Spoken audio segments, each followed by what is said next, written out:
ವೀಕ್ಷಕರೇ ನಮಸ್ತೆ, BN TV ಕನ್ನಡಗೆ ಸ್ವಾಗತ.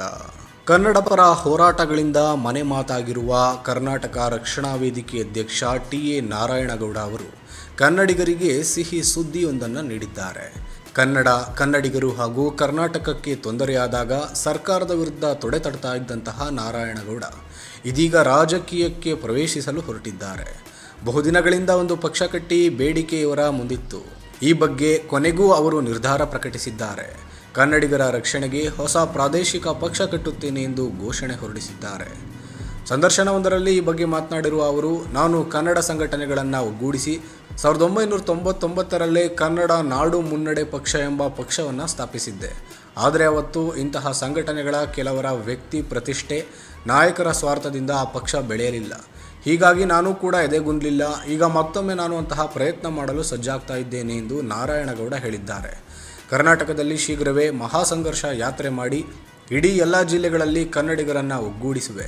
ಸ್ವಾಮೀಜಿಗಳು, ರೈತರು, ದಲಿತರು ಹಾಗೂ ಕನ್ನಡ ಪರ ಸಂಘಟನೆಗಳೊಂದಿಗೆ ಸರಣಿ ಸಭೆ ನಡೆಸುತ್ತೇನೆ. ಬಳಿಕ ಬೆಂಗಳೂರಿನಲ್ಲಿ ಲಕ್ಷಾಂತರ ಕಾರ್ಯಕರ್ತರ ಮುಂದೆ ನಮ್ಮ ಹೊಸ ಪ್ರಾದೇಶಿಕ ಪಕ್ಷ ಹುಟ್ಟಿಕೊಳ್ಳಲಿದೆ. ಇದು ಮುಂದಿನ 3 ವರ್ಷದೊಳಗೆ ಆಗಲಿದೆ ಎಂದು ಹೇಳಿದ್ದಾರೆ. ನಮ್ಮ ರಾಜಕಾರಣಿಗಳು ವೋಟ್ ಬ್ಯಾಂಕಿಗಾಗಿ ಇಲ್ಲಿಗೆ ಬರುವ ಪರಭಾಷಿಕರನ್ನು ಓಲೈಸುತ್ತಾರೆ.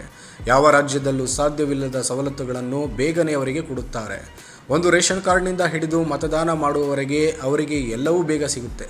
ರಾಜ್ಯದಲ್ಲಿ ಉತ್ತರ ಭಾರತೀಯರು ಮತ್ತು ಉದ್ಯಮಕ್ಕಾಗಿ ಬಂದಿರುವ ಬೇರೆ ಬೇರೆ ರಾಜ್ಯಗಳ ಜನರು ಇಲ್ಲಿ ಹೆಚ್ಚಿನ ಭೂಮಿ ಖರೀದಿಸಿದ್ದಾರೆ. ಉತ್ತರ ಭಾರತೀಯರು ಬೆಂಗಳೂರನ್ನು ಕೇಂದ್ರ ಆಡಳಿತ ಪ್ರದೇಶ ಮಾಡಬೇಕೆಂದು ರಾಷ್ಟ್ರಪತಿಯವರಿಗೆ ಹೋಗ್ತಿದ್ದಾರೆ. ರಾಜಕಾರಣಿಗಳ ಬೆಡ್ರೂಮ್ಗೆ ಹೋಗಿ ಕೆಲಸ ಮಾಡಿಕೊಂಡು ಬರ್ತಿದ್ದಾರೆ. ಹಿಂದಿ ಬಳಿಕ ಆಂಧ್ರದ ರೆಡ್ಡಿಗಳು ಈ ಸಾಲಿನಲ್ಲಿದ್ದಾರೆ. ಈ ಪರಿಸ್ಥಿತಿಗೆ ಕರ್ನಾಟಕದ ಎಲ್ಲ ರಾಜಕೀಯ ಪಕ್ಷಗಳು, ರಾಜಕೀಯ ಮುಖಂಡರು ಕಾರಣ ಎಂದು ದೂರಿದ್ದಾರೆ. ಈ ಹಿಂದೆ ಬೆಳಗಾವಿಯಲ್ಲಿ ಕನ್ನಡಿಗ ಕಂಡಕ್ಟರ್ ಮೇಲಿನ ಹಲ್ಲೆ ಖಂಡಿಸಿ ಗುಡುಗಿದ್ದ ನಾರಾಯಣಗೌಡ ಈ ವಿಚಾರದಲ್ಲಿ ರಾಜಕೀಯ ನಾಯಕರು ಹಾಗೂ ಪಕ್ಷಗಳನ್ನು ಹಿಗ್ಗಾಮುಗ್ಗಾ ತರಾಟೆಗೆ ತೆಗೆದುಕೊಂಡಿದ್ದರು.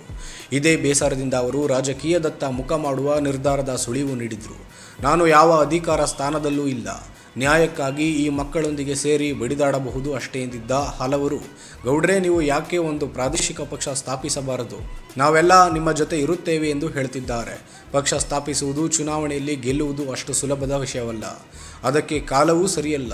ಕನ್ನಡ ಜನತೆಗೆ ಕನ್ನಡ ಕೇಂದ್ರಿತ ರಾಜಕೀಯ ಪಕ್ಷವೊಂದರ ಅಗತ್ಯವಿದೆ ಎಂಬ ಮನವರಿಕೆ ಆಗಬೇಕು.